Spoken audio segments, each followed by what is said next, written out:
د ادب او فرهنګ درنو مینوالو، خدای بخلی عصمت الله روحاني زمونږ د هیواد په علمي ادبي او فرهنګي ډګر کې هغه خوږژبی او تکړه لیکوال او شاعر و چې پر خپلو ښکلو او اغیزمنو شعرونو او ادبي آثارو یې د ادب او فرهنګ نړۍ تازه ښېرازه او توده ساتلې وه.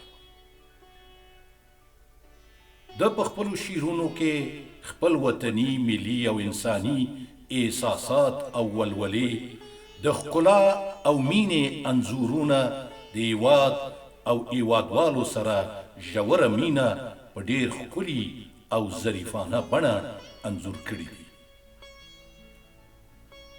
ما د ارواښاد عصمت الله روحاني یو ښکلی له انساني، وطني او ملي آرمان، درد او احساس څخه ډک شعر انتخاب او دکلمه کړی دی. تاسو درنو مینوالو ته یې ډالۍ کوم. ایله من یم چې په اورېدلو، لیدلو او لوستلو یې ستاسو ادبي تنده پرې خړوبه شي. د شعر عنوان دی د وطن یاد.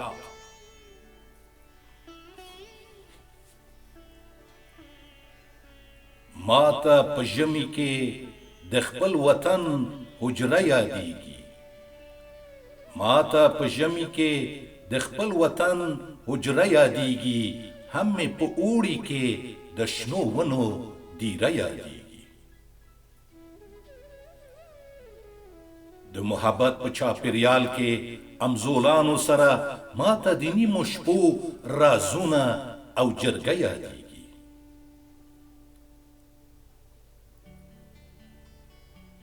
صدق صفا د زړه رڼا وه د ملګرو سره.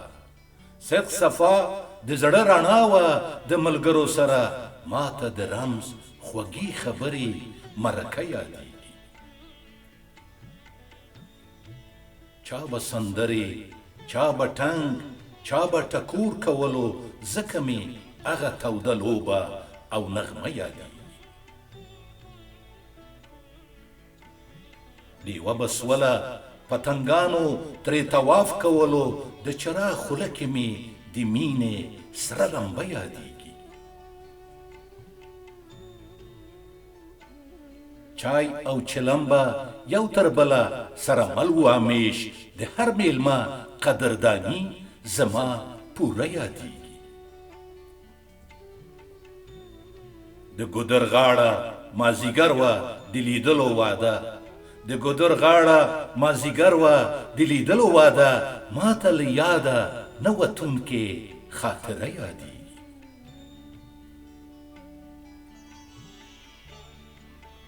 جنون د مینې چې زنځیر د اسارت کړ ټوټې، راته هغه مستی خمار هغه نشه یادیږي.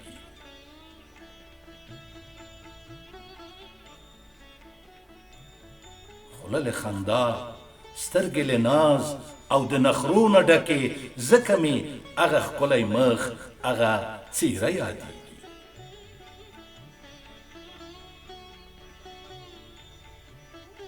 بې له اشنا نه چې په بل طرف کتلی نشم، ما ته د مخ ښکلې کعبه او ننداره یادیږي. مینه کې ستا بنګړي شومه، زما ګریوان شو څیرې، په چم ګاونډ کې به زمونږ منازعه یادیږي. کله په خوب چې رخسار ښکلې څیره ووینم، ما ته روغتیا د جنت حوره پرخته یادیږي. د محبت دام کې نښتي زړونه نه بیلیږي. د محبت دام کې نښتي زړونه نه بیلیږي، ځکه مې میر او وفا هره شیبه یادیږي. دا پښتونخوا ټوله له برم له عزته ډکه، ما ته د قام شان او شوکت او دبدبه یادیږي. دا د بابا درنه پګړۍ وه له وقاره ډکه. دا د بابا درنه پګړۍ وه له وقاره ډکه ماته یې پت او د غیرت جګه شمله یادېږي.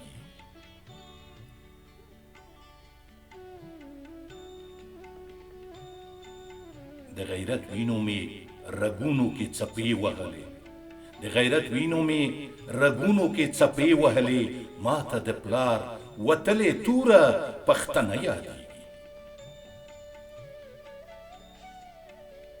د کونړ سیند به په مستۍ کې غورځنګونه کول، ماته د پاکو اوبو خوند او شرشره یادېږي. د عقاب ځالۍ د نختر په سرونو کې وي، د هندوکش له لوړ غرونو سلسله یادېږي.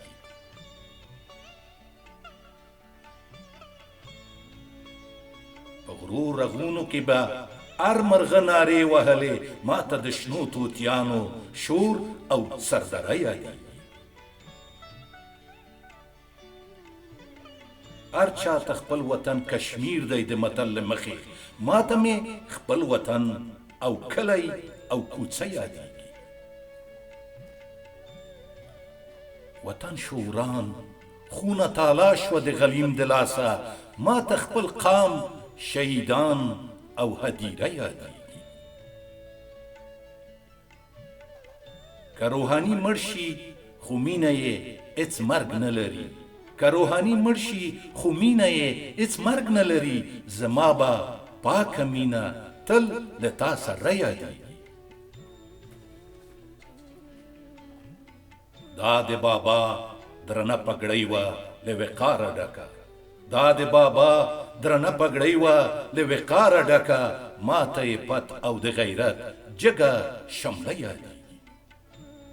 د غیرت وینو مې رګونو کې څپې وهلې، د غیرت وینو مې رګونو کې څپې وهلې، ماته د پلار وتلې توره پښتنه یادېږي، ماته د پلار وتلې توره پښتنه یادېږي، ماته د پلار وتلې توره پښتنه یادېږي.